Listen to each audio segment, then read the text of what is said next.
Bom dia a todos, sejam muito bem-vindos. Gostaria de começar a apresentação de hoje. De novo, meu nome é Daniela Garcia, recebo vocês para o nosso evento, nosso toque consciente a respeito de saúde e geração de valor na pandemia, cases de ações conscientes e acolhedoras. Eu vou fazer uma apresentação de 2 minutos sobre o Instituto Capitalismo Consciente, e, na sequência, eu dou a voz aos nossos convidados.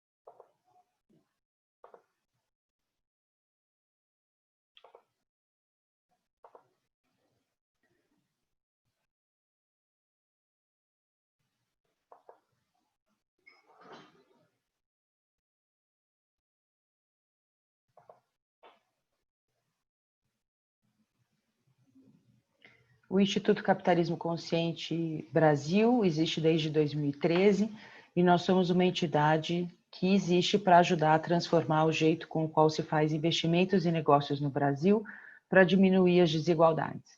Nós acreditamos que as empresas têm um papel protagonista nas mudanças e na diminuição das mazelas que o capitalismo trouxe ao longo dos últimos anos e que nós, como entidade, podemos colaborar para que a jornada de capitalismo consciente seja cada vez mais efetiva e longeva dentro de todas as companhias. Para exemplificar um pouco de tudo que a gente pensa e um pouco da voz dos nossos cofundadores, no ano passado nós fizemos um evento aqui em São Paulo que reuniu quase 500 pessoas e tivemos 11 palestrantes diferentes, sendo que 9 internacionais. E eu gostaria de passar para vocês um pouco do resumo do que foi esse evento, que também fala muito da nossa atuação.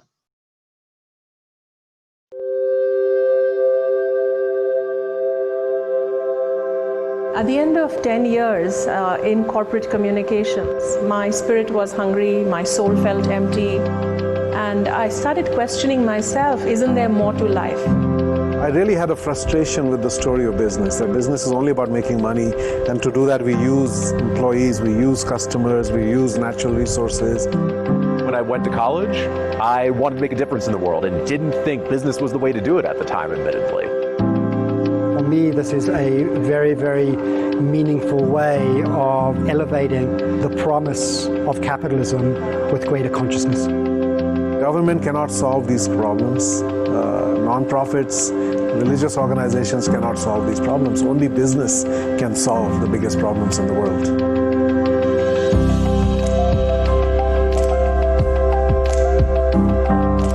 Somos pequeno grupo de pessoas inconformadas que simplesmente não aceita o inaceitável.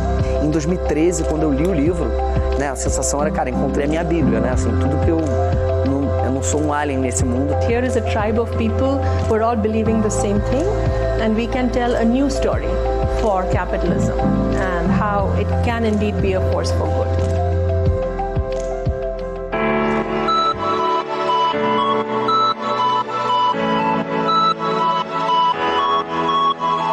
People are more conscious of the decisions they make and how they live their lives. The same is true for the companies. And that is like a tide, an ocean tide that lifts all boats. Quando a gente olha o topo da S&P 500, das 500 empresas mais valiosas do mundo, o topo é todo composto por empresas de tecnologia que nasceram de um propósito. Todas as empresas que têm uma missão maior do que simplesmente o lucro. A gente entendeu que o lucro não é o suficiente para que uma empresa se perenize e continue gerando valor para a sociedade ao longo do tempo. Uma empresa que não preocupa com o seu capital humano, que não preocupa com a consciência do seu papel, está se provando através de estatística que ela não dura. quando eles também se preocupam na preservação da sociedade, na preservação do meio ambiente, certamente a sociedade vai ser mais pujante, vai ter mais renda, as pessoas vão ser mais felizes e, por consequência, a gente vai ter um mundo muito melhor. So we say that profits are important. It is socially irresponsible not to make profit, but you have to make profit in the right way. It is putting people at the center and saying we will make profit only by improving human flourishing. And that's the important element here.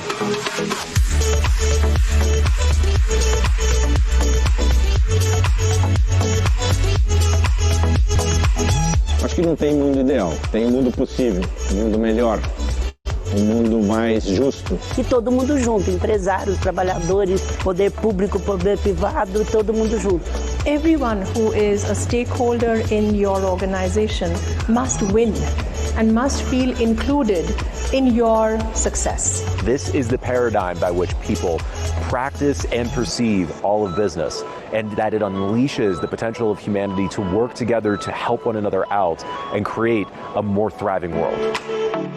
So we think this is the answer to peace and prosperity on the planet, to have business operate in a healthy, loving, cooperative, value-creating way.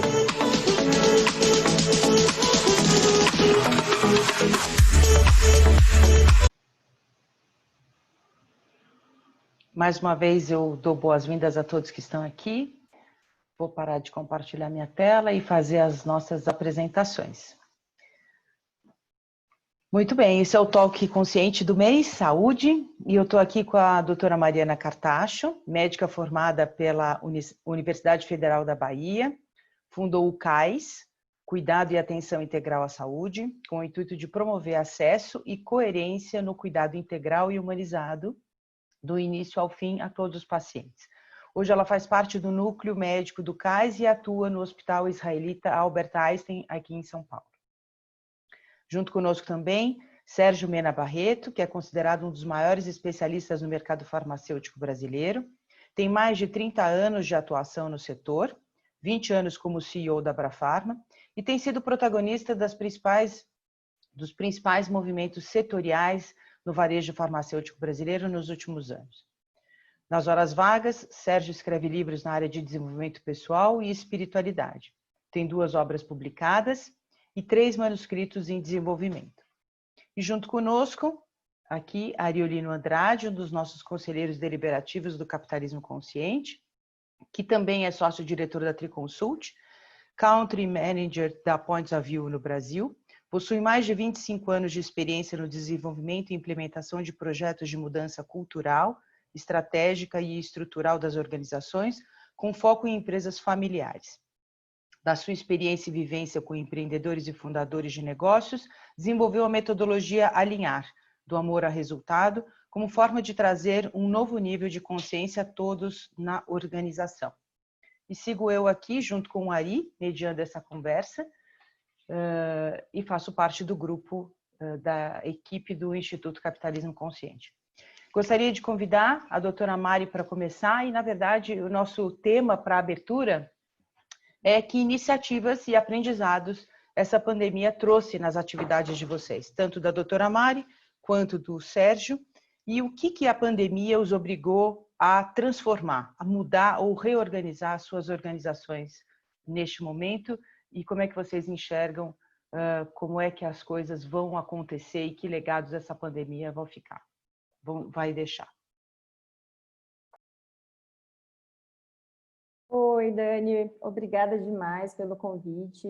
É muito bom estar aqui com vocês, compartilhando um pouquinho dessas experiências dos últimos meses, né, na linha de frente, talvez um pouco traumáticas, mas sem dúvida trouxe aí muitos frutos para nós médicos. É um prazer estar aqui com o Sérgio também e ouvir um pouco também da experiência dele.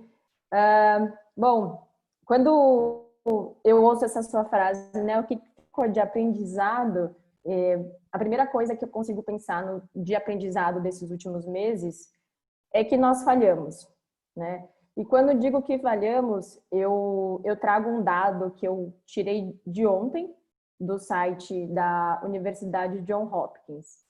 Até ontem, no Brasil, nós tínhamos 114.744 mortes por Covid-19. E eu não consigo olhar esses números e não enxergar que falhamos.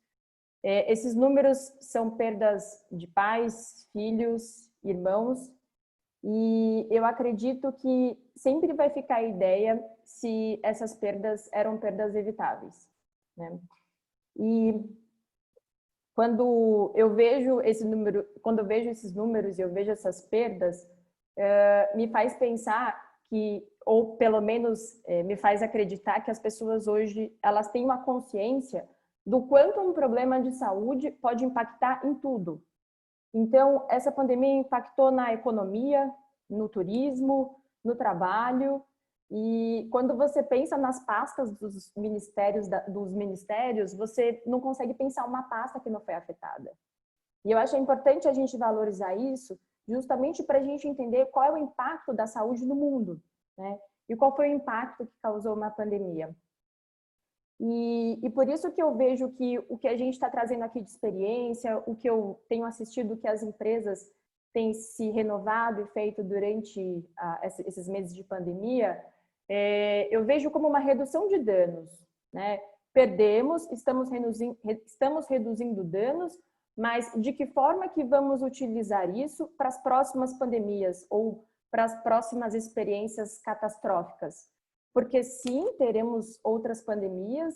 Nas últimas 2 décadas, nós tivemos 5 epidemias, né? E os fatores que trouxeram para essas epidemias, que causaram essas epidemias, continuam acontecendo. Então, eu acho importante que nós, como profissionais de saúde, como empresas, como capitalismo consciente, aproveitemos essas experiências para nos ressignificarmos, né? E se eu pudesse resumir o aprendizado desses últimos meses, é isso, é ressignificar como que eu vou conduzir as minhas crises. E a minha decisão para os próximos anos, em relação à saúde, é de que forma que eu vou conseguir inovar de maneira consciente. No dia 11 de agosto de 2008, eu pisei pela primeira vez como estudante de medicina numa universidade. E a mesma coisa que me fez perseverar para entrar numa carreira médica foi o mesmo motivo que me fez suportar esses meses de pandemia. O amor por cuidar das pessoas. E quando eu penso nesse amor por cuidar, eu penso de que forma é que eu vou conseguir trazer um pouco mais de impacto no meu dia a dia, não apenas para o paciente que eu estou atendendo de forma individual, mas como que eu vou conseguir trazer um pouco da minha experiência de amor e ideologias no cuidado também de outras pessoas que ainda não encontraram a melhor forma de praticar um cuidado em saúde. Eu sou especialista em clínica médica, mas eu digo que eu sou especialista em gente. Eu não trato de doenças, eu trato de pessoas que podem adoecer. Eu acho que isso faz total diferença. Hoje as pessoas elas discutem, elas utilizam muito a palavra humanização, mas eu me questiono se as pessoas realmente entendem o que é a humanização, né? Fala isso dentro de uma empresa, da saúde, do hospital, mas eu me questiono se as pessoas elas ainda continuam com a capacidade de se colocar no lugar do outro e entender a experiência do outro. E o que eu vi nesses meses de pandemia é que o conhecimento científico e o conhecimento técnico, eles não foram suficientes para cuidarmos das pessoas, né?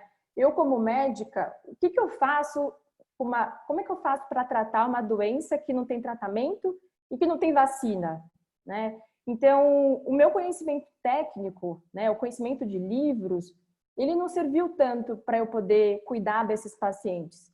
As grandes ferramentas que eu e muitos colegas utilizamos foram ética, empatia e habilidade de comunicação. Quando eu recebia muitas vezes um paciente nos ambulatórios, nos consultórios, eu via que eles traziam uma angústia muito grande, né, de como que essa doença iria evoluir para ele. Durante esses meses, a gente ligava a TV e pipocavam as notícias de mortes, falta de leitos de UTI, E não tem como você olhar essas notícias e dizer, por que comigo vai ser diferente? Será que essa médica que vai permitir que o meu destino não seja o mesmo que eu vejo na TV? Então, se eu não tinha um medicamento específico, né, com evidência científica para ofertar para esse paciente, a minha empatia e a forma como que eu ia acompanhar esse paciente ao longo dos dias de evolução da COVID é que iam fazer grande diferença, iam trazer segurança para essas pessoas que estavam doentes, né?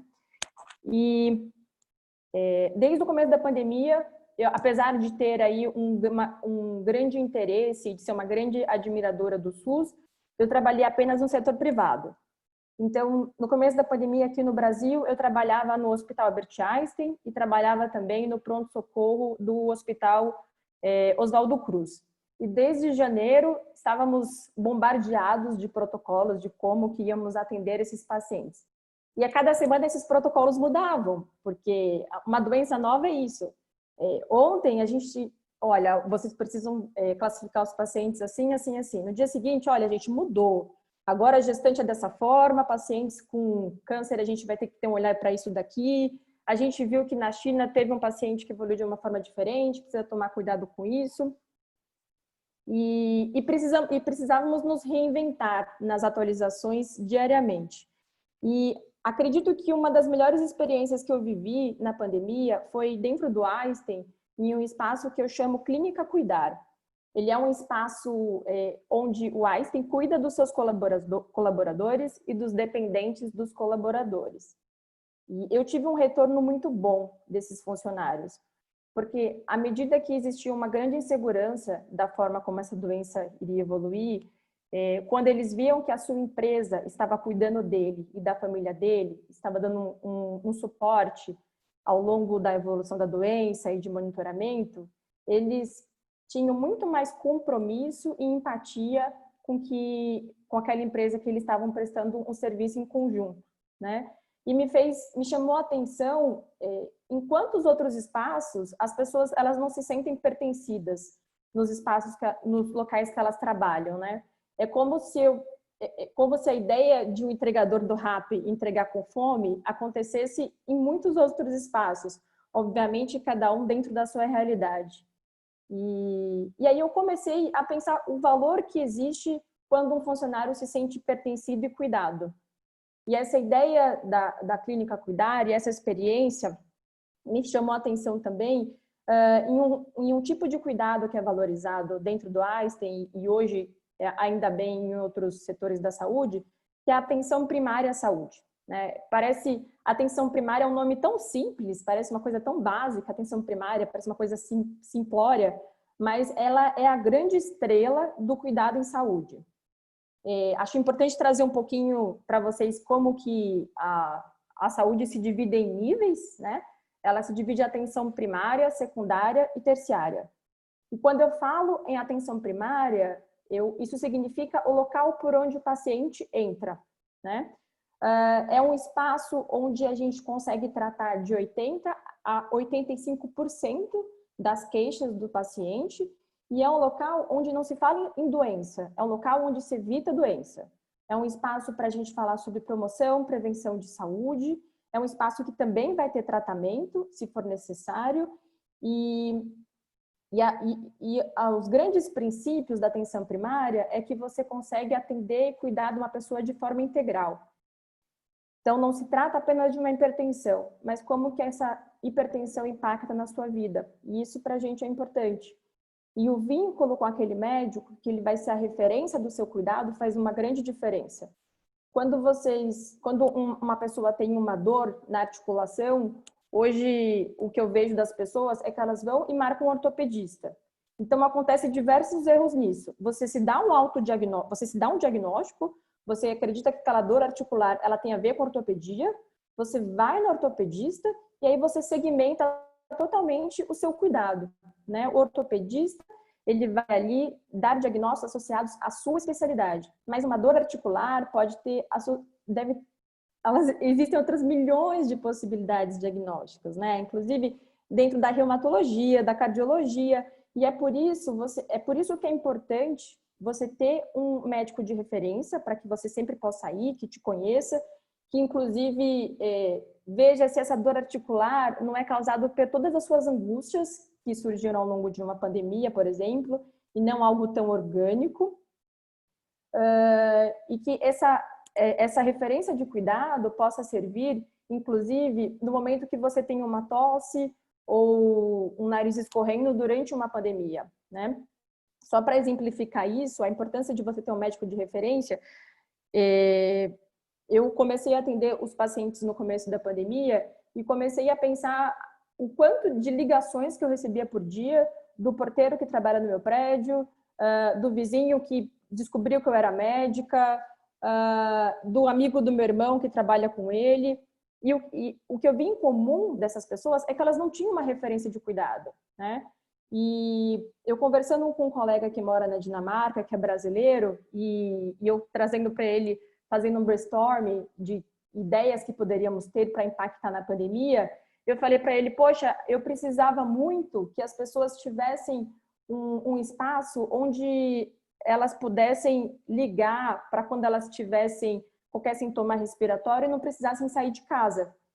E aí eu perguntei, como é que é na Dinamarca? Né? Vocês receberam algum tipo de telefone? Ele falou, não. Né? Porque no momento que eu mudei para a Dinamarca, eu recebi um telefone para que eu pudesse ligar em qualquer momento ao longo da vida dele, né? Ele teria sempre uma equipe de referência para cuidado. Então, ali na Dinamarca, não fazia sentido ter um telefone para que ele pudesse ligar durante a pandemia. Ele já tinha um médico de referência, uma equipe de referência. E é isso que faz grande diferença. E ainda pensando nessa questão da atenção primária, que é uma grande estrela, eu comecei a pensar, junto com alguns amigos, se haveria uma forma de levar essa atenção primária, esse tipo de ideologia de cuidado, através de aplicativos e através de uma tecnologia. E foi assim que a gente se reuniu, alguns amigos, junto com uma empresa de inovação consciente, para pensar como que a gente conseguiria promover um pouco mais de acesso à saúde durante a pandemia. E eu trabalho no setor privado, os outros médicos que estavam com a gente também, e estávamos todos vivendo o caos, e a nossa conclusão foi, se estamos no privado vivendo o caos, o que será que está acontecendo no setor público, né? Hoje no Brasil, 78% dos pacientes, dos brasileiros dependem exclusivamente do SUS. Então, se você pensasse que só 22% tem acesso a planos de saúde, e eles estavam sendo a maioria deles atendidos por telemedicina, que explodiu aí ao longo da pandemia, o que estava acontecendo com 78% do restante dos brasileiros, né? Então, precisamos pensar rápido no acesso, numa forma de promover acesso, talvez envolvendo tecnologia, que conseguisse abranger esse público que a maioria não estava com grande acesso a tecnologias, a telemedicina. E aí eu lembrei de uma fala que meu avô sempre comentou, né? Que para ser médico, meu avô ele foi um analfabeto e sabia escrever o nome e poucas frases. Coincidentemente, ele faleceu durante a pandemia e, inclusive, eu não pude me despedir por conta do contexto da pandemia, mas ele era extremamente sábio e ele, desde o momento que ele me viu como médica, me viu na universidade, ele me falou que para ser médico bastava uma sombra e uma pessoa para ser cuidada, né? Então, pensando um pouco no que ele diz, e que eu acho que assim é de uma grande sabedoria, se basta uma sombra, por que não pode ser em casa? Né? Se pensarmos na evolução da Covid-19, 85% dos pacientes eles vão evoluir com quadros leves ou moderados, eles não vão precisar de hospitalização. Então, por que essa sombra não pode ser a própria casa das pessoas? Porque aí eu resolvo dois problemas, eu cuido das pessoas e eu evito que elas transmitem a doença, né? Dentro de uma pandemia que você tem um vírus com alta transmissibilidade, pensar que você consegue deixar um paciente em casa faz todo sentido. Então, nos reunimos para pensar nessa solução em saúde, que já sabíamos que seria algo dentro da área de tecnologia, que envolveria a atenção primária à saúde, valorizando o vínculo, valorizando um cuidado integral, valorizando a experiência das pessoas dentro de um espaço, de um território. E, principalmente, para que, além da Covid, a gente também pudesse enxergar as doenças crônicas. Afinal, quem era hipertenso não deixou de ser hipertenso durante a pandemia. Quem era diabético não deixou de ser diabético. E é muito engraçado, quer dizer, não diria nem engraçado, é muito curioso você pensar que nós tivemos alguns serviços de hemodinâmica aqui em São Paulo, por exemplo. Hemodinâmica é um local dentro do hospital onde são tratados os infartos, por exemplo. E tivemos serviços de hemodinâmica aqui em São Paulo que reduziu 90% o número de atendimento. Não quer dizer que as pessoas deixaram de infartar, quer dizer que agora as pessoas estavam infartando em casa, com medo de ir até o hospital. Então, ao longo da pandemia, vivemos o medo das pessoas, inclusive as crônicas, sem sintomas respiratórios, de chegar até um cuidado em saúde, né? Chegar até os médicos. E isso para a gente estava sendo extremamente angustiante, porque não víamos ninguém falando a respeito disso. Você ligava o jornal, ligava a internet, ligava as lives, e víamos um monte de especialista falando de curvas epidemiológicas, de como achatá-las, usa, não usa máscara, cloroquina ou não cloroquina, e o hipertenso, e o diabético, né? E as doenças autoimunes, e os oncológicos não diagnosticados. Um câncer que demora 4 meses para iniciar o tratamento, isso muitas vezes pode significar um paciente viver ou não, né? Então, pensando nessa lógica de atenção primária, de tecnologia, pensamos no SUS, né? E aí foi um papo até que eu tive com a Dani alguns meses atrás. Poxa, por que o SUS não funciona? Por que o SUS, que tem um documento tão lindo, que é reconhecido mundialmente pelos seus princípios, por que o SUS não funciona? E por que a nossa plataforma, a nossa ideia vai funcionar? E a gente começou a também pensar numa solução já prevendo esses problemas. E aí, uma das primeiras coisas que surgiu foi que, dinheiro, financiamento, não existe dinheiro no SUS, é esse o problema. E aí eu trago um dado dos Estados Unidos que foi publicado em 2019. Os Estados Unidos gastam 17% do seu PIB em saúde. Em 2019, ele gastou $10 mil por pessoa para cuidado em saúde. Só que os Estados Unidos, ele tem hoje um dos piores indicadores de saúde. Pensando dentre os países mais ricos, ele tem uma das piores expectativas de vida. E isso significa que não é o dinheiro o problema, né? Talvez não seja o financiamento que está barrando o bom funcionamento do SUS. E aí listamos alguns problemas que talvez impactassem muito mais do que financiamento. E chegamos a algumas conclusões, né? A disparidade de remuneração. Normalmente você tem um gestor em saúde, um diretor recebendo 20 vezes mais do que um funcionário, um profissional de saúde que está na ponta, que é justamente quem vai fazer cumprir os protocolos daquele hospital, né? Com essa disparidade de remuneração, hoje a maioria dos serviços de saúde, inclusive no setor público, o pagamento ele é feito através de produção em volume. E é muito doido você pensar que saúde é paga por valor, por o quanto uma pessoa produz, né? E não pela qualidade, não pelos indicadores de saúde. E, fora isso, nós vimos que os profissionais de saúde, na maioria dos serviços, eles ainda não são cuidados. Então, a experiência que eu vivi dentro do Einstein, de ter um espaço onde tanto os funcionários como os dependentes pudessem ser cuidados, isso não acontecia em outros espaços. E um funcionário que ele não é cuidado, né, dentro do local que ele trabalha, como que ele pode acreditar naquilo que ele está fazendo, se ele mesmo não é cuidado? Oi, estou passando do tempo. Dani, acho que você está... Mari, desculpa. Eu vou pedir para você dar uma paradinha, porque senão você vai dar um spoiler de uma pergunta minha e do Ari. Tá bom. Então, se você entrar agora, eu sei o que você vai falar e eu vou pedir para você guardar essa informação, que essa é uma pergunta super importante para a gente, que a gente elaborou aqui para você. E queria que você guardasse, então, se você me permite. Desculpa te interromper, mas é só para a gente guardar essa cereja do bolo aí para o final. Tá ótimo. Sérgio, eu queria escutá-lo um pouquinho a respeito desse momento da pandemia e quais foram as grandes alternativas e os grandes protocolos que foram criados, porque eu sei que você magistralmente orquestrou aí algumas mudanças que foram muito importantes para o setor de saúde.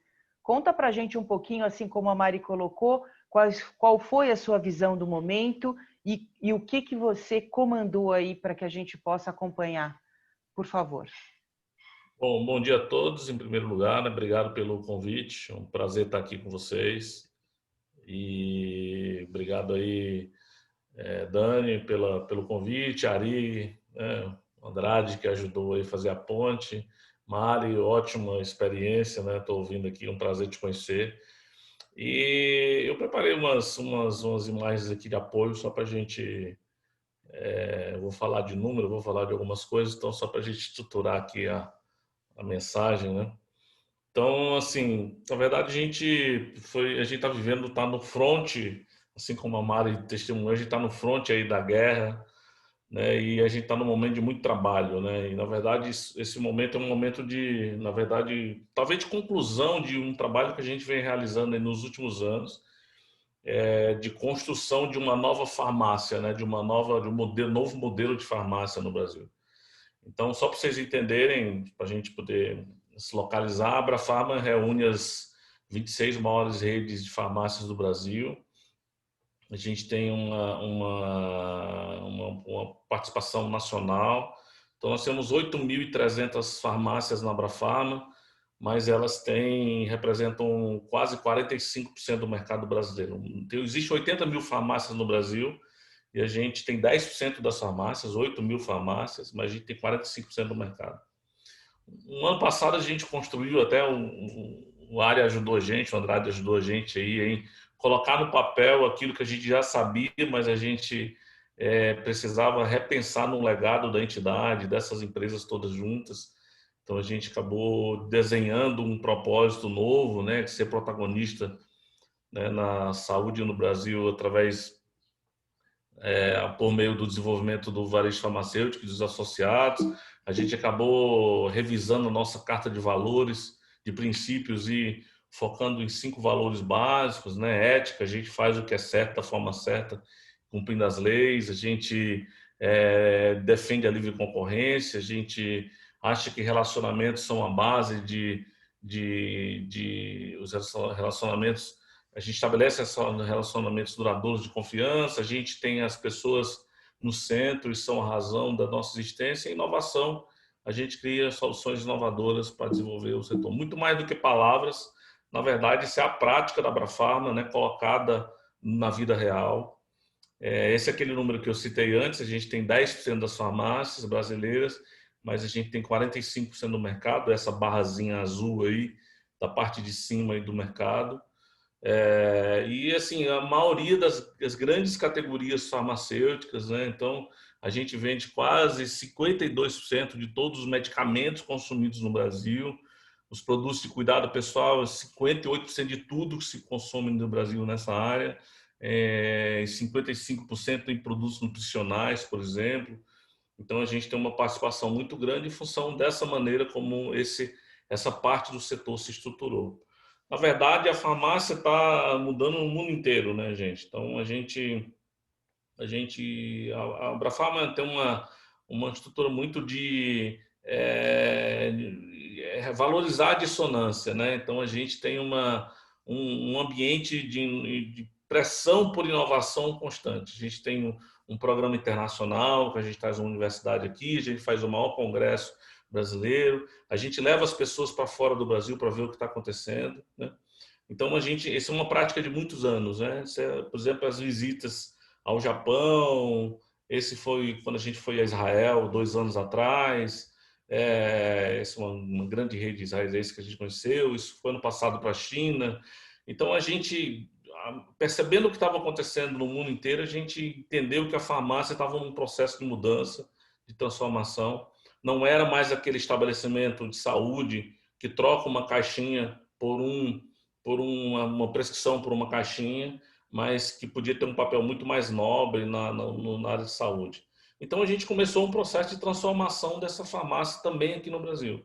Então, a gente construiu um novo marco legal, né, a Lei 13021 de 2014, onde a gente traz de volta o farmacêutico e coloca o farmacêutico como um elemento importante do sistema de saúde, do atendimento às pessoas. Esse é um profissional que ele tem assim, um valor incrível, mas ele sempre foi um profissional que ele foi transformado num profissional transacional, né? Trocar a caixinha por um papel. E a gente, na verdade, está ressignificando essa profissão desde 2014, né? A gente começou com uma pesquisa para saber como o profissional se enxergava, que novos papéis ele poderia ter. A partir disso, a gente construiu essa nova legislação e a gente tem todo um marco regulatório novo que está sendo construído em torno disso. Para vocês terem uma ideia, de 2015 para cá, a gente lançou cursos livres, pós-graduação online, pós-graduação presencial. A gente já emitiu mais de 16 mil certificados. A gente tem 10 turmas presenciais de cursos de pós-graduações, e a gente está ressignificando o papel do farmacêutico. E a gente acredita que a farmácia tem 3 papéis que ela pode ajudar a saúde brasileira, complementando toda a parte médica, toda a parte de diagnóstico. A gente sabe que o paciente vai muitas vezes uma vez por ano ao médico, isso que a Mari estava dizendo, isso é sensacional, ou seja, tem que ter mesmo o médico da família, o médico que te acompanha a vida inteira. Mas a gente sabe que a realidade a pessoa vai uma vez, fica 15 minutos em pé. Uma vez eu acompanhei um sobrinho meu num atendimento numa unidade do SUS, não tinha nem cadeira para a gente sentar, ele estava com a dengue hemorrágica na época, e a gente ficou em pé, eu e ele ficamos em pé, a gente foi atendido durante 15 minutos, mas muitas vezes o paciente crônico vai lá uma vez por ano, a glicemia está descontrolada, recebe uma briga, né, recebe um carão do médico, ele não sabe como manejar a doença. E a gente acha que o farmacêutico, a farmácia tem esse papel de poder acompanhar e no dia a dia ajudar, né, o paciente ficar, por exemplo, ter adesão ao tratamento, que é um dos grandes problemas, um dos grandes males da saúde. Então a gente acredita em 3 coisas. A gente acredita que a farmácia pode ajudar a identificar risco através de teste laboratorial rápido, a gente pode ajudar na prevenção através da imunização e a gente pode aumentar a adesão ao tratamento através do monitoramento, aconselhamento. E é uma coisa que a gente começou a colocar em prática. Tudo isso para tentar reduzir esse número enorme de 50% de abandono ao tratamento que acontece 6 meses depois de iniciado, né? No Brasil, a gente fez uma pesquisa, esse abandono é ainda maior, em torno de 54%. E a gente acredita que a jornada do paciente, principalmente desse paciente crônico, geralmente é uma jornada infeliz, uma jornada sozinha, solitária, né? Ela pode ser uma jornada muito mais feliz, muito mais, digamos assim, completa, se você tem profissionais que ajudam esse paciente a seguir com o seu tratamento e fazer adesão ao tratamento e não abandonar e ser uma pessoa de melhores hábitos e ter mais saúde ao longo do tempo. Então a gente foi estruturando desde 2014, 2015, essa nova conversa, uma conversa silenciosa, uma resolução silenciosa que a gente está fazendo. Essas são as nossas salas de serviços farmacêuticos. Nós temos, das nossas 8.300 farmácias, nós temos 3.500 farmácias com salas de serviços farmacêuticos hoje, com profissionais que recebem o paciente, ajudam a ele entender como que ele pode manejar a doença, faz o teste de glicemia, diz, olha, você tem que voltar no médico porque o seu diabetes está descontrolado, você não está conseguindo controlar a sua doença, você precisa mudar isso, você precisa reorganizar os medicamentos para pacientes que são polimedicados. E a gente estruturou isso em torno de 8 serviços, né, que hoje os farmacêuticos fazem na farmácia, e isso desde 2015, 2014, quando a gente aprovou a lei. E aí vem a Covid e acelera tudo, né? Na verdade, aquele trabalho de tijolinho que a gente vinha construindo aí, isso ficou muito mais crítico durante a pandemia. E eu costumo dizer que a gente é como se a gente tivesse colocado uma escada no muro e a gente tem a incrível oportunidade de subir nessa escada e olhar para o outro lado e nós estamos, na verdade, olhando 5 anos para frente e a gente tem a oportunidade de vislumbrar o que seria o futuro nesse momento, né? Com essa aceleração das necessidades, digamos assim, dessas relações de consumo entre as pessoas e relações pessoais e relações de necessidades, né? E o que a Mari colocou assim, muito, isso casa muito com o que a gente pensou, com o que a gente vem vendo nesse momento. E o primeiro desafio que a gente encontrou nessa pandemia foi as pessoas, né? Então, as pessoas têm medo e nós temos medo, todos tivemos medo. Então, a primeira coisa foi como cuida da equipe. Primeiro, como garante que essa equipe, a gente não vai perder pessoas, né? Ou seja, a gente vai garantir que as pessoas não fiquem doentes, não é garantir, mas minimizar o risco. E como que a gente acalma as pessoas. Então, essa foi uma discussão muito intensa na entidade, né? Então, as primeiras notícias que começaram a chegar da Itália, principalmente, e eu tenho um amigo meu que mora na Itália, presidente de uma grande companhia farmacêutica na Itália, a gente trouxe ele para falar para o nosso pessoal e ele traçou para a gente assim, um primeiro panorama e a gente começou a perceber, e uma das primeiras decisões que a gente tomou é que a gente tinha que responder ao medo com protocolo, né? Então, era a primeira vez que a gente estava enfrentando e as pessoas, os profissionais com muito medo, olha, mas como a gente vai fazer para receber as pessoas na farmácia? Então, nós somos a primeira entidade que gerou um protocolo de pessoas, de cuidar das pessoas, né, e de criar, por exemplo, equipes, afastar alguém da equipe para ter um quadro de reserva, garantir que as pessoas fossem acompanhadas e tira a temperatura, faz tudo, o líder da equipe é responsável por aquilo, criar todo um protocolo para garantir que primeiro as pessoas se sintam mais seguras. Então, quando a gente conseguiu acalmar, e aí veio o auge da explosão daquela primeira onda de gente entrando na farmácia, atrás de luva, atrás de álcool em gel, atrás de suplementos, né? Uma das coisas que veio da Itália que a gente percebeu é que quando começaram a surgir a notícia de comorbidades, pessoas com comorbidades falecem mais, ou seja, vão mais a óbito. As pessoas voltaram e todas aquelas que tinham abandonado o tratamento vieram comprar os seus produtos para coração, para hipertensão, para diabetes. Apesar dos consultórios médicos estarem fechados e ter caído em 30% a prescrição, as pessoas, olha, voltaram eu preciso retomar aquele tratamento que eu parei. As pessoas se deram conta que tinham que suplementar, que tinham que tomar vitamina, que tinham que melhorar. Então, isso foi um grande desafio. Primeiro, acalmar a equipe. Segundo, atender a esse problema. Então, a gente criou os primeiros protocolos. Esses protocolos já estão em várias versões. Cada empresa desenvolveu a sua forma. E aí a gente foi encontrando soluções para esses problemas. Segunda coisa que a gente teve que fazer foi a gente se deu conta, a gente vive num mar de burocracia, a gente vive num setor muito analógico, pouco digital, a gente depende muito de papel, a gente depende de licença para tudo, depende de... Pra vocês terem uma ideia, um paciente da farmácia popular, geralmente é um paciente crônico, mais idoso, ele é obrigado a cada 30 dias vir retirar um medicamento, porque ele não pode retirar medicamento por mais tempo. Então, a gente foi atrás do governo, do Ministério da Saúde, eu tenho que aqui testemunhar que naquela época o ministro Mandetta e todo mundo que estava no governo atendeu bem as nossas solicitações, a gente ajudou a construir, inclusive, junto essas normas, e a gente desmontou e pelo menos reduziu essa burocracia, esse mar que estava embaixo desse iceberg, né?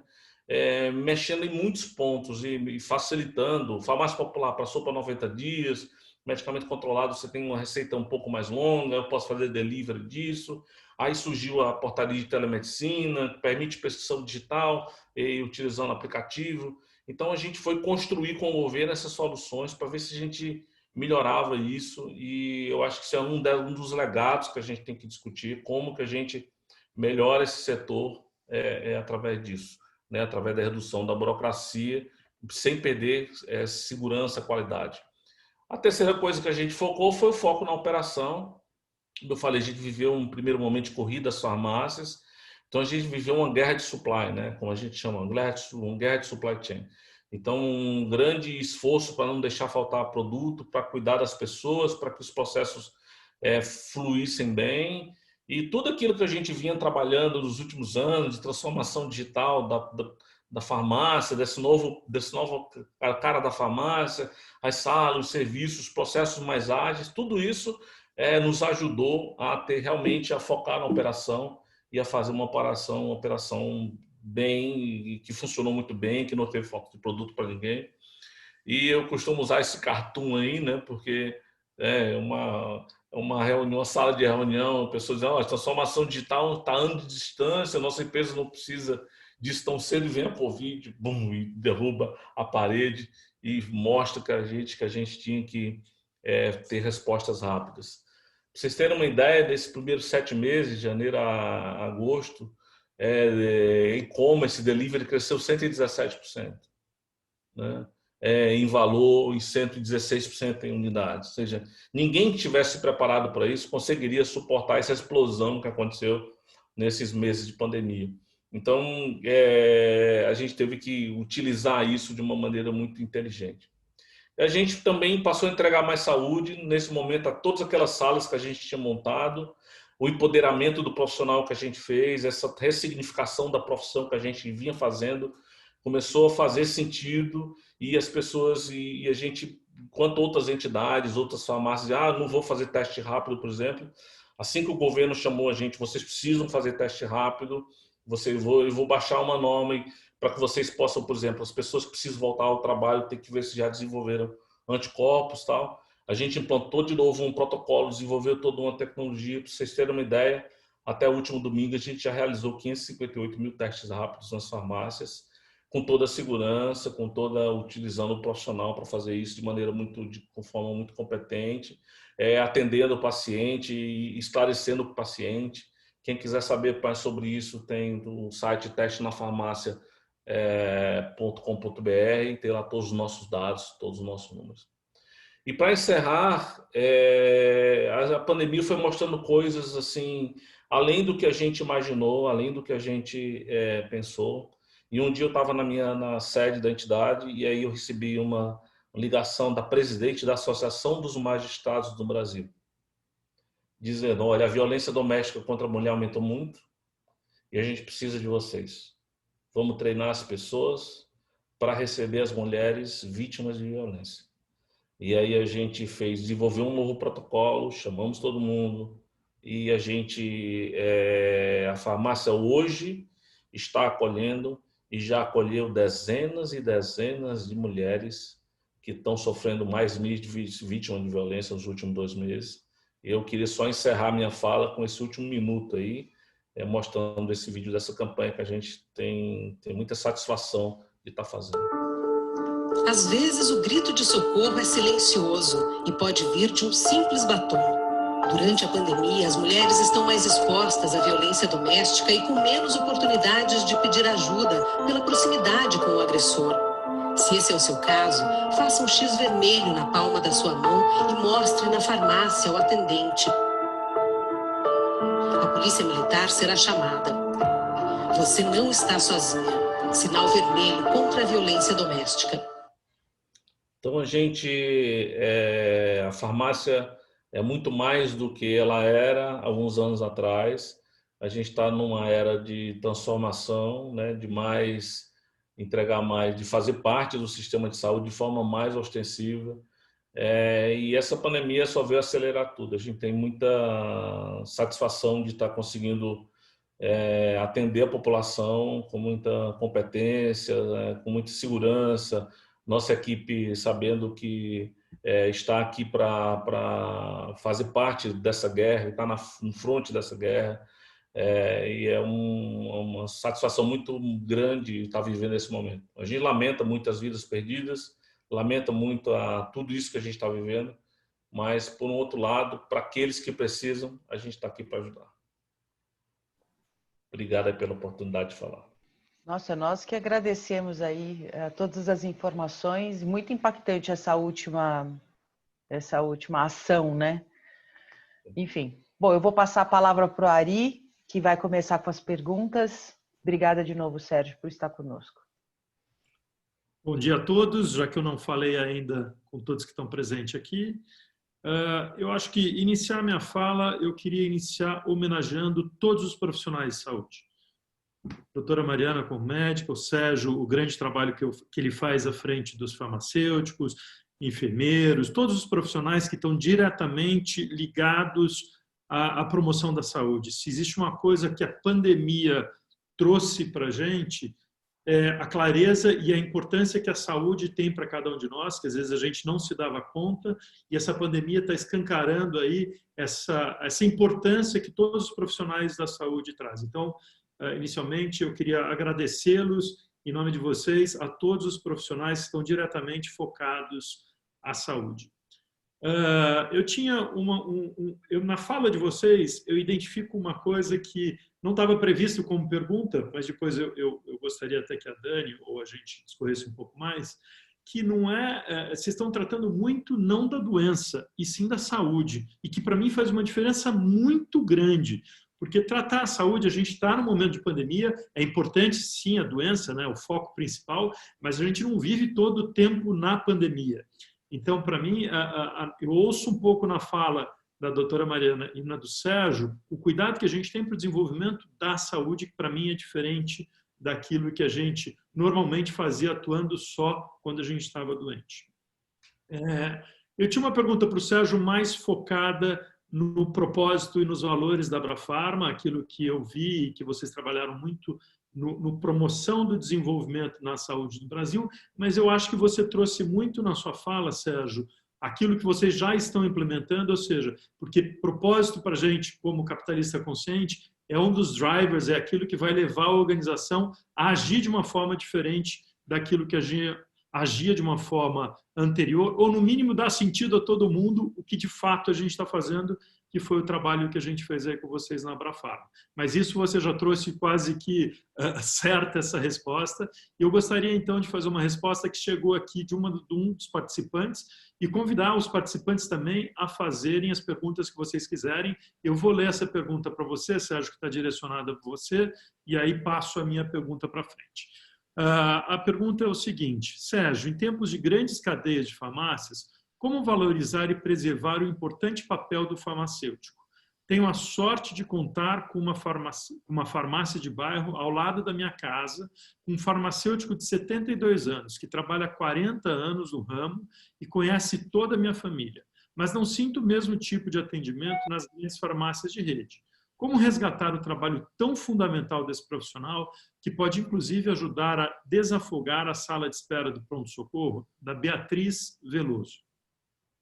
Olá, obrigado pela pergunta, Beatriz. Esse é justamente o nosso desafio com esse programa de assistência farmacêutica avançada, né, que a gente criou em 2015 e que vem todo na ressignificação da profissão.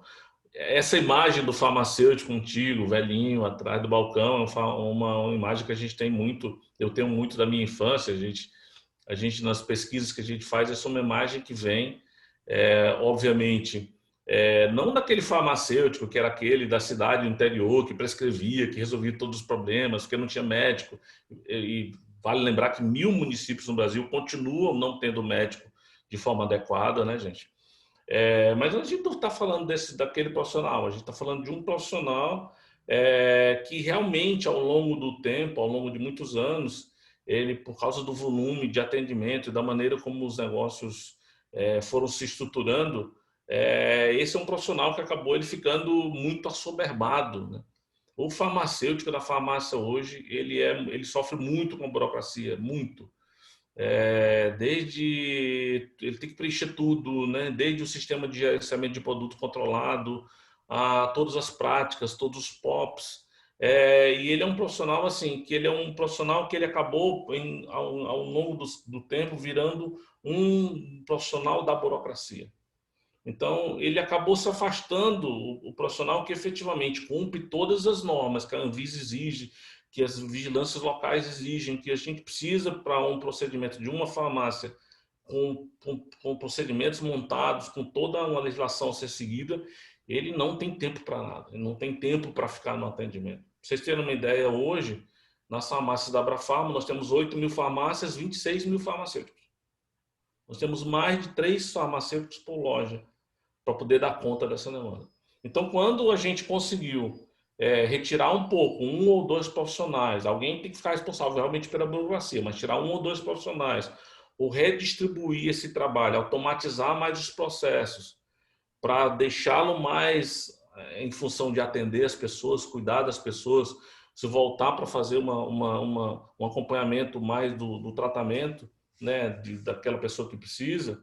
E isso é uma realidade. Para vocês terem uma ideia, nessas 3.500 salas hoje que a gente tem, a gente no ano passado realizou 4,5 milhões de atendimentos presenciais. Paciente sentado, meia hora com o farmacêutico, conversando sobre a doença, entendendo melhor, né? Então, tem paciente que vai medir a glicose, não tem glucosímetro em casa, vai medir a glicose todos os dias na farmácia. Ou vai medir 3 vezes por semana. E o farmacêutico monta com ele um mapa de, olha, agora você vai ter que voltar ao médico para mostrar que teu glifage lá precisa ser registrado. Ou que você precisa aprender a manejar melhor a sua insulina. Então, assim, esse profissional ou ajuda o paciente a perder peso, ou ajuda o paciente a parar de fumar sem usar medicamento, assim. Essa é uma ressignificação dessa profissão, né, de um profissional que se afastou disso por circunstâncias da burocracia e do volume.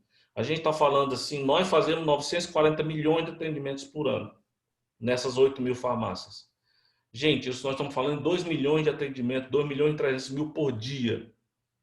Né? Então, assim, o volume de atendimento é muito grande. Então, esse atendimento sentado na sala é para todo paciente? É para todo... Não, mas é para aqueles que precisam, para aqueles que a gente pode ajudar. Então, esse farmacêutico aí, que você vê na farmácia do bairro, acho que é a Beatriz, né? A pessoa que fez... Não se preocupe, está voltando e a gente está trabalhando muito para que esse profissional esteja presente em todas as farmácias possíveis, na maioria das farmácias possíveis. Maravilha.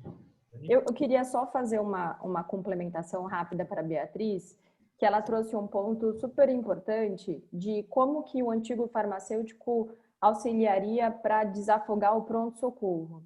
E assim, me faz só complementar que a partir do momento que você tem um profissional de saúde seu, de referência, uma equipe que você já está vinculada, que já te acompanha há muito tempo, a ideia é que você não vá para o pronto-socorro, é que você procure essa sua equipe, que ela pode estar disponível para você, se às vezes não presencial, agora com a tecnologia, né, com a telemedicina, que complementa o atendimento presencial, essa pessoa ela não precisa ir até um pronto-socorro e receber mais uma vez aquele cuidado reativo, onde você tem uma dor abdominal e você trata a dor e não trata a causa da dor muitas vezes, né? Então, queria só complementar a importância desse vínculo e da atenção primária, que é até uma preocupação que a Beatriz trouxe. E a gente pode atuar junto com esse vínculo e com essas novas mudanças que o Sérgio está trazendo da atuação dos farmacêuticos. Obrigada, Mari, pela sua complementação. Você mesmo usou a palavra que norteia a minha pergunta, que na verdade é uma pergunta que eu vou fazer para os dois. Vocês falam muito em ressignificação dos atendimentos e da presença dos profissionais. A gente sabe também que a tecnologia está entrando cada vez com mais força e mais poder no ramo da medicina e do pronto atendimento, que era aquilo que eu interrompi você, Mari, que você ia contar, inclusive, com mais profundidade. Queria que vocês comentassem, eu acho que a pergunta serve para os dois, como é que a gente pode se utilizar dessa onda de tecnologia no campo da medicina para uma medicina preventiva de melhor qualidade e para um pronto atendimento de melhor qualidade. Eu acho que serve para ambos os casos e vocês devem ter visões aí, talvez até complementares. Então, por favor, Mari. Posso adicionar uma pergunta que é muito similar, Dani? E vai para os dois vamos também? lá. Pode ser. Eu tinha escrito aqui, né, o processo como é que é, né? O médico faz o atendimento, normalmente prescreve o medicamento e o paciente segue sozinho aí por diante, né? Ele vai na farmácia, compra o medicamento e depois disso mostra esse número que o Sérgio mostrou aí, que 50% dos tratamentos não são concluídos. Como é que vocês veem essa continuidade do tratamento? Como é que a tecnologia pode ajudar? Que a gente tem o pós-venda, né? Ou seja, a gente fez o atendimento, a gente foi lá, ele foi à farmácia, comprou medicação, e como é que a gente sabe que de fato ele está curado? Então eu queria complementar aí a pergunta da Dani para vocês também e deixar vocês escorrerem sobre isso. Legal. Eu acredito que é o grande tema, né? A telemedicina, que tem sido discutido aí durante a pandemia. Até antes, o Conselho Federal de Medicina e o Ministério da Saúde ainda não haviam liberado a atuação do médico através do telemonitoramento. E aí temos uma normatização para atuarmos, a princípio, durante a pandemia, e eu acho bem legal a gente trazer isso. Até hoje, nós não temos uma lei que nos autorize a trabalhar pós-pandemia com telemedicina. E é algo para depois, inclusive, discutirmos em outros talks de saúde, porque isso precisa ser mudado e a telemedicina precisa vir para ficar. A telemedicina, sem dúvida, ela amplia acesso e ela reduz custo. Só que existe uma grande diferença entre digitalização e transformação digital.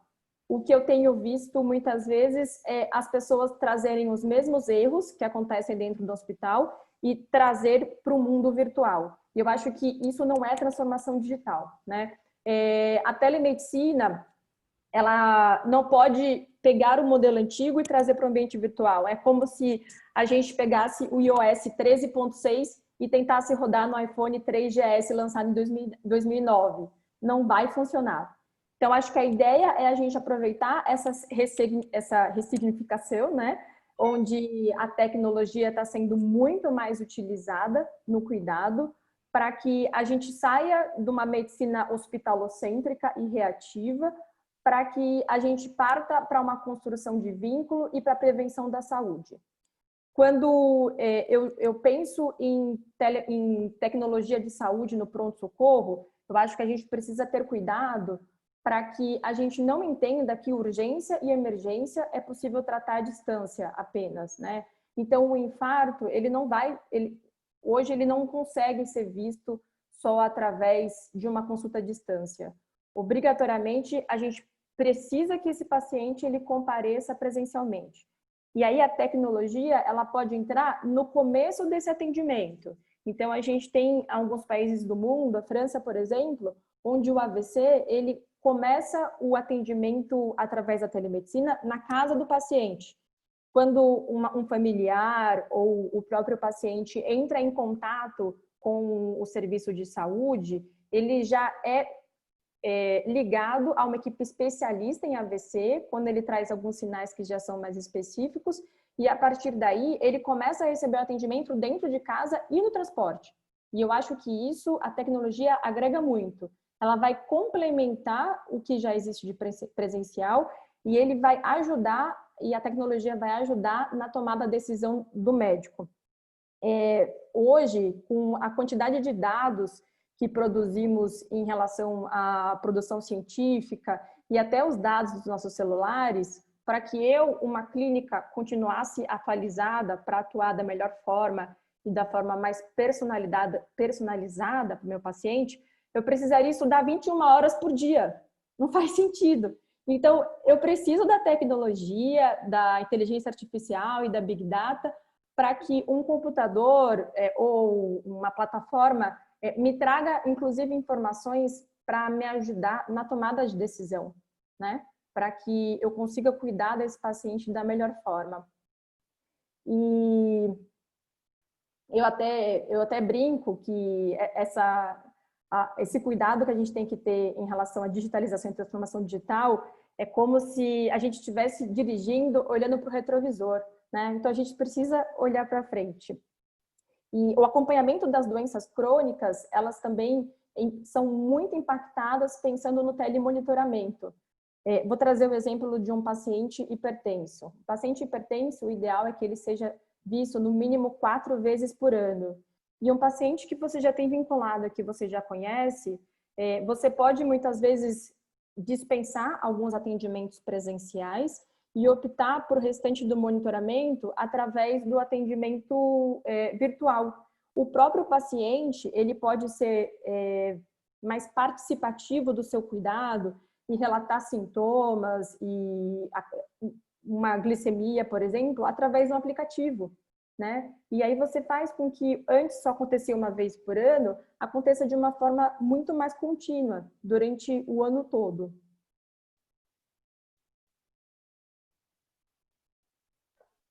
Obrigada, Mari. Sérgio. Bom, como a gente falou antes, a gente tem, a telemedicina pode nos ajudar nisso. Eu acho que a tecnologia pode nos ajudar a completar assim essa jornada do paciente, acompanhar a jornada do paciente. A gente já tem iniciativas, como eu falei, a gente vem numa vivência de transformação digital nos últimos anos, né? E transformação digital, a Mari falou bem, não é pegar os processos físicos e colocar no meio digital. É uma outra maneira de pensar. E o nosso desafio como empresas também é como que eu utilizo meus sistemas legados, são sistemas atuais, e transformo esses sistemas e transformo a forma de fazer para que a empresa ela entregue menos fricção, para que ela seja fluida, para que ela atenda em todos os lugares, para que alguém possa comprar de casa, retirar na loja, comprar na loja, receber em casa, para que eu possa ter, por exemplo, acompanhar a jornada do paciente, né? Então, vocês viram, assim, tem acompanhado nos últimos anos, toda vez que você entra na farmácia, alguém te pergunta o CPF. Vou te perguntar o CPF para te oferecer uma condição diferente, um desconto, né? E ofertas específicas. Mas, na verdade, mais do que isso, mais do que oferecer oferta específica, o que se está fazendo e que se aprendeu, o que se está aprendendo com isso é como que eu posso, a partir desse volume de dados, totalmente anonimizados, etc., aprender mais sobre como que eu posso me antecipar às necessidades daquela pessoa específica, né? Então, você tem hoje um desenvolvimento de sistemas que, inclusive de gamificação mesmo, né? De acompanhamento da jornada, de incluir mais a pessoa, colocar a pessoa no centro, né, do processo, e ela aí mesmo, além de a gente antecipar informações para ela, ou antecipar ofertas, antecipar, digamos assim, cuidados, né, atuar em coisas como, por exemplo, interação medicamentosa, né? Uma pessoa vai em vários médicos, às vezes vai numa emergência porque precisou e vai já faz um tratamento e esqueceu de falar daquele produto, daquele medicamento que usa continuamente na sala de emergência, né? E o sistema da farmácia, por exemplo, pode advertir. Ele pode mandar uma mensagem para o médico, pois olha, você tem que falar com o médico, porque esse produto, esse medicamento aqui que foi prescrito, ele tem uma interação medicamentosa importante com esse outro. Ou você que está fazendo um tratamento de hipertensão, chegou 30 dias, chegou 28 dias, não aconteceu nada, ou seja, a pessoa não percebe, ele não voltou para retirar um novo produto, um novo medicamento, ou não comprou, pode ter comprado em outro local. Mas a gente mandou um push para eles, olha, você está acompanhando o seu tratamento, você está fazendo o seu tratamento, né? Você viu que você não colocou mais a sua medição de pressão arterial, você vinha utilizando o aplicativo para fazer isso. Então, assim, tem uma série de coisas, uma série de formas de utilizar a tecnologia para garantir mais adesão desse paciente e também utilizando o farmacêutico como profissional que pode educá-lo, que pode acompanhá-lo presencialmente, supletivamente, claro, né, sempre, para ajudá-lo a manter-se fiel nessa jornada. Posso seguir, Dani?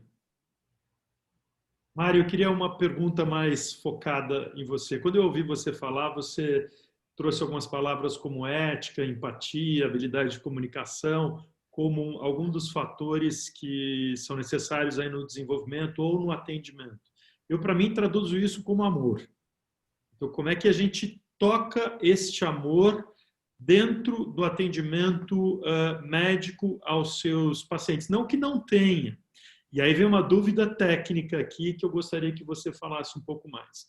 Eu, com alguns amigos médicos, enfim, o conhecimento não só como paciente, mas convivendo com alguns médicos, o médico está na linha de frente direto, é uma carreira que tem a morte por perto, tem o sofrimento por perto, tem muitas características que não são fáceis para nós, como seres humanos, enfrentarem isso quase que diariamente. Então, como é que ter este amor e como é que o médico consegue ter esse limite para também não se ferir muito em todos os atendimentos? Eu acho que esse é o grande desafio, né? Porque a gente vê alguns médicos, e eu falo muito de amigos, inclusive, que são frios no atendimento, não são pessoas frias, mas são formas que eles se têm para se precaver de algum sofrimento.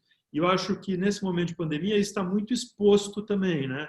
Então, como é que você enxerga esse atendimento, se me permite um pouco, com mais amor, né? Com mais trazer esse amor, e ao mesmo tempo, como é que o médico pode se preparar para que ele também não fique muito impactado quando ele trouxer um atendimento mais próximo ao paciente?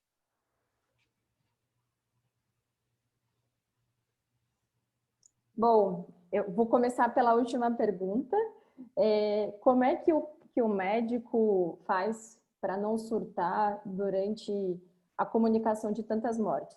Muitas vezes não faz, né? E tudo bem, porque é o grande diferencial de você ter pessoas e não ter máquinas atendendo os pacientes, né? Eu perdi as contas de quantas vezes eu chorei durante uma consulta, do quanto eu abracei um paciente e de quantas vezes, inclusive, eu peguei meu carro e atravessei a cidade, o estado, para ver um paciente. E não era porque não era por dinheiro, né? Então, muitas vezes a gente faz essas coisas e não está em livros, e não é ensinado na faculdade de medicina. Eu acho que é a grande diferença do porquê a tecnologia ela não vai conseguir substituir o médico por completo, né? E a terapia ajuda bastante, né? Inclusive, aumentei as minhas sessões ao longo da pandemia.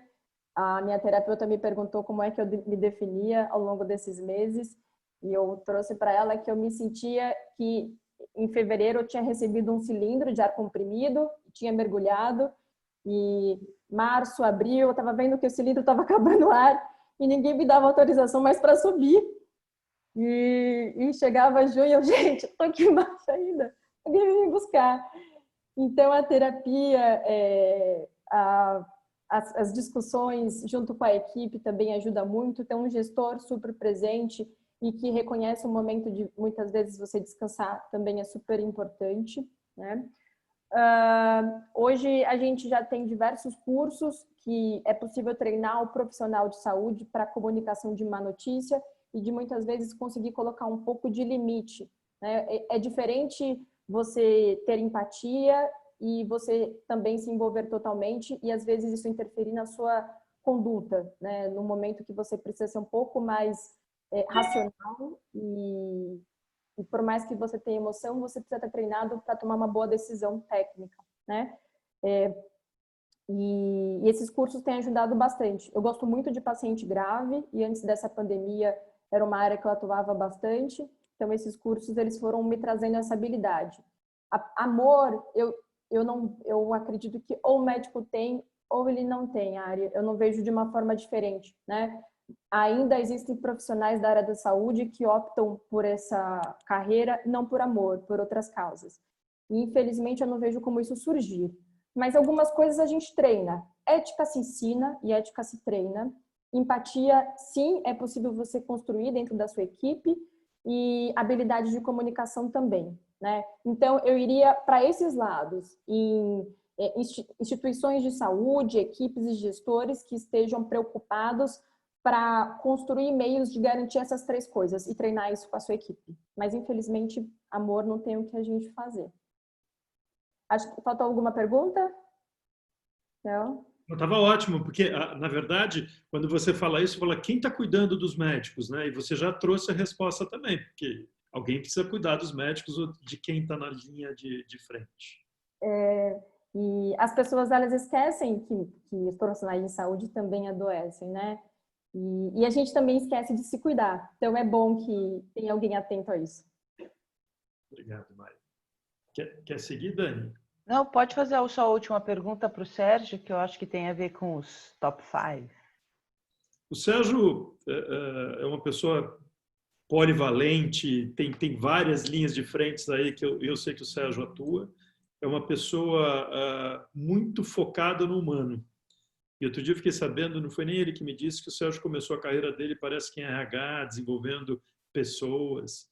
E o Sérgio é escritor também, e eu tive a honra de ganhar um dos livros dele, que é o Top 5, com algumas atitudes que a gente precisa ter frente à vida, e são atitudes que ele identificou como necessárias para que a gente pudesse Acho que ter sucesso é se sentir bem com a gente mesmo. Sucesso tem uma forma um pouco diferente de traduzir. Sérgio, eu queria que você me falasse um pouco qual atitude você vê que a gente precisa desenvolver frente ao momento que a gente está vivendo, ou qual das atitudes seriam a atitude mais relevante nesse momento que a gente está vivendo. Muito bom. Eu vou dividir, eu vou usar duas, tá, Ari? Eu diria a segunda lá, nesse livro eu falei de 5 atitudes que a gente tem que desenvolver, né? Primeiro, assumir o controle da vida, né? Então, a segunda, gerenciar a energia. Gerenciar a energia, eu acho que a gente um aprendizado que a gente tem que utilizar o tempo inteiro, né? E energia tem a ver com foco, energia tem a ver com expandir, mas saber que tem momento que tem que recolher, né? E que tem que voltar para recuperar, né? E saber que a gente não pode ficar com o elástico esticado o tempo inteiro. Eu uso muito uma figura de linguagem nesse livro e uso nos meus seminários também. Às vezes a gente imagina que a gente amarra um elástico, né, na cintura, e a gente vai fazendo as coisas e vai tendo demandas e vai saindo da sua zona de conforto, indo para o que eu chamo de zona de coragem, e a gente passa o tempo inteiro com esse elástico muito esticado, né?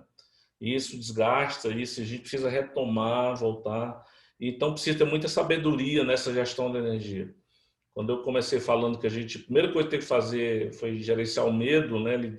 Lidar com o medo e lidar com a energia e saber gerenciar a energia também é um pouco de uma resposta a isso, né? Saber lidar com esse entorno que é muito maior do que a gente imagina ou muito mais desafiador do que a gente imaginou. Então, gerenciar a energia. E a segunda é ter maestria em relacionamentos, né? Então, as pessoas estão na base em tudo, ter empatia pelo cliente, pelo paciente que chega na loja, né? Chega na farmácia e às vezes ele está muito mais assustado do que doente, né? E a gente tem que entender isso, tem que entender essa questão. Ele está cuidando da mãe, do parente que está com Covid, né? E ele precisa, às vezes ele vai para pedir apoio do profissional e primeiro que ele pensa é como que ele faz para não se contaminar, mas como que ele faz mais ainda para cuidar daquela pessoa que ele ama e que ele não sabe o que fazer mais e que ele espera que ela fique boa, né? Que ela não vá fazer parte da estatística. Então, ter essa maestria em relação a essa capacidade de se colocar no lugar do outro ou se alinhar com sentir o que o outro está sentindo, eu acho que isso serve para qualquer coisa na vida e está servindo muito nesse momento. Então, para as nossas lideranças, a gente fez uma reunião muito sintomática no começo da pandemia com o nosso pessoal de operações, que a gente chama. E a gente diz, gente, agora nós vamos precisar muito, muito mais de vocês. Toda a liderança, o pessoal que está na linha de frente para ajudar as equipes a funcionar e entender esse momento. E eu até lembrei uma história que eu conto muito onde eu vou, né? Assim, pessoas da minha idade, a gente não vê as pessoas morrendo toda hora. Em tempos normais a gente não vê. Agora a gente vê alguém da parente, alguém amigo, não sei quem, um tio teve, alguém faleceu, infelizmente, né? Eu me lembro a primeira vez que eu tive contato com a morte e a minha avó, eu ia visitar uma pessoa que estava morrendo. E a minha avó, e eu estava com muito medo, eu lembro, eu tinha talvez 8, 10 anos de idade, e a minha avó olhou para mim e disse, olha, você vai lá, não precisa falar nada, mas você vai observar tudo o que está acontecendo. E essa pessoa estava acamada, e eu perguntei, mas por que eu tenho que observar? Observa tudo. Essa pessoa vai te ensinar a viver. Essa pessoa vai te ensinar a viver. Isso faz parte da vida, mas essa imagem vai te ensinar a você ir em frente, a viver. Então, sobre tudo que a gente conversar, preste atenção, né? Eu acho que é isso, essa maestria de se conectar, de se colocar no lugar do outro. Eu acho que gerenciar a energia e essa maestria são as duas atitudes que a gente tem que cuidar delas o tempo inteiro e nesse momento agora a gente precisa mais ainda. Obrigado, Sérgio. Nossa, resposta maravilhosa. Eu gostaria de agradecer Vou começar os meus agradecimentos finais aqui, a presença da Mari e do Sérgio, que enriqueceram muitíssimo a nossa manhã, o nosso debate sobre saúde, que conseguiram, de alguma forma, nos colocar aqui como e tangibilizar muito da orientação de stakeholders que a gente fala no capitalismo consciente, que conseguiram mostrar para a gente o que é ter propósito, e mais do que isso, que usaram muitas vezes as palavras ética, empatia, ressignificação, e mais do que isso, habilidade de comunicação e habilidade de entregar ao outro muito daquilo que a gente vem trabalhando e vem treinando e vem crescendo, né? E tomando consciência, aumentando nossa maturidade, seguindo pela nossa jornada. Agradeço muito, agradeço todas as pessoas que estiveram conosco. Ari, muito obrigada por compartilhar comigo aqui essa mediação e fazer essas perguntas. A gente tem mais 5 minutos, gostaria de dar a Mariana e ao Sérgio, se quiserem, 2 minutinhos a cada um para fazerem uma frase final, uma entrega final, e deixo os meus agradecimentos a todos, depois passo a palavra ao Ari. Ok. Também agradeço a todos que estiveram com a gente essa manhã, uma delícia, para mim passou mais rápido do que eu gostaria, porque eu acho que a gente tem papo aqui para continuar muito mais tempo. E peço para vocês, na consideração de vocês, qual é o nosso papel, que nem está na linha de frente no atendimento médico ou de saúde, e eu também, graças a Deus, minha família não está no foco da doença, mas eu acho que grande parte da população está nesse meio, e eu acho que a gente também tem uma contribuição. E qual é o nosso papel? É um convite aí para vocês nos orientarem também de como é que a gente pode ser um agente de mudança, um agente que pode auxiliar todos nesse processo. Muito obrigado a vocês.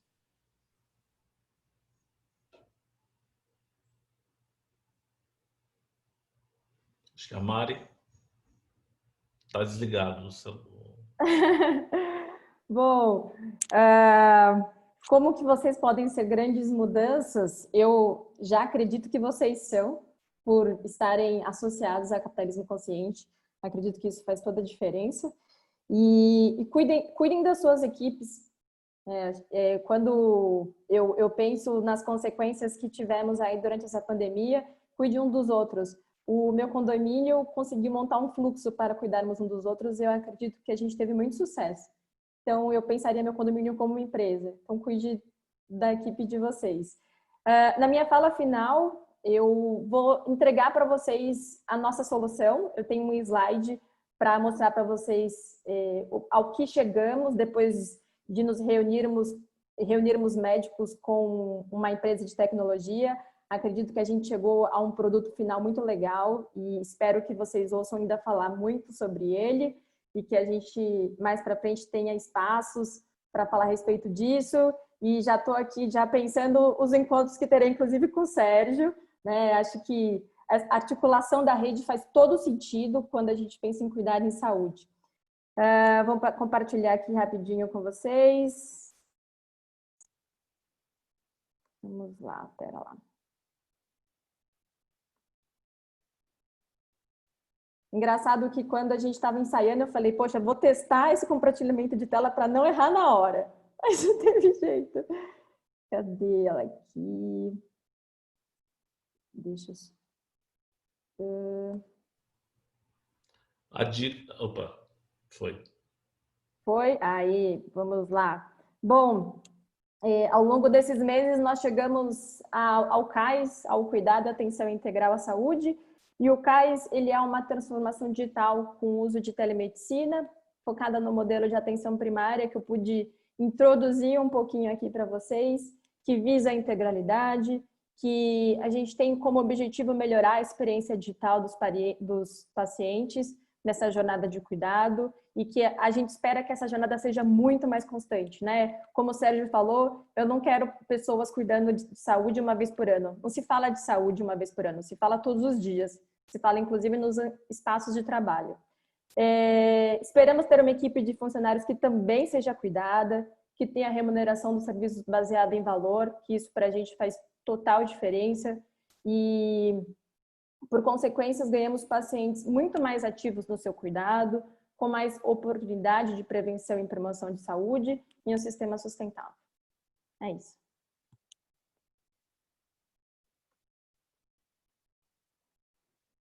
Muito bom. Eu queria agradecer o convite mais uma vez.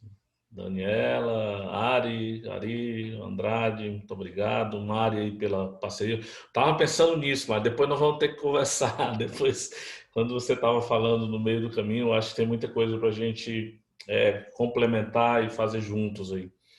E eu diria que assim, eu acho que uma das mensagens que as pessoas estão saindo principais desse momento é a minha saúde é o meu maior bem, né?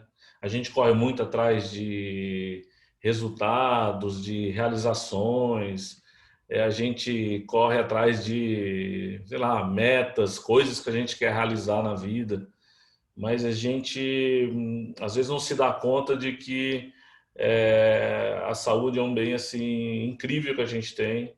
E até como eu falei, até a gente se deparar com uma situação como essa, e muitas vezes situações como essa são disruptivas, né, na vida das pessoas, é uma hora que, como dizia antigamente, caiu a ficha, né, e eu espero que as pessoas saiam, gostando mais da vida, 2, cuidando mais de si mesmo para viver muito, mas viver bem, né, com saúde, e sabendo que a gente não pensa em saúde só quando está doente, mas pensa em saúde e gera saúde todos os dias da vida quando a gente cuida da gente mesmo. Então, cuidem de si mesmos, cuidem dos outros ao redor, sejamos todos mais solidários. Esse é um momento de solidariedade, porque cuidar de si, cuidar do outro, quando sai à rua, quando convive com o outro, eu acho que é um sinal de amor também, é um sinal de amor ao próximo. E foi isso que Jesus falou, né? Ama a si mesmo, né? Ama ao próximo como você ama a si mesmo, como ama a si mesmo. E se a gente fizer isso, eu acho que vai dar tudo certo. Muito obrigado pelo convite mais uma vez, pessoal. Obrigada a todos e nos despedimos. Obrigada à nossa audiência. Para todos aqueles que quiserem rever, a gente vai mandar um e-mail com a gravação desse webinar e vamos colocar à disposição no nosso site também. Muito obrigada e bom dia. Bom dia, pessoal. Tchau, tchau. Tchau, tchau.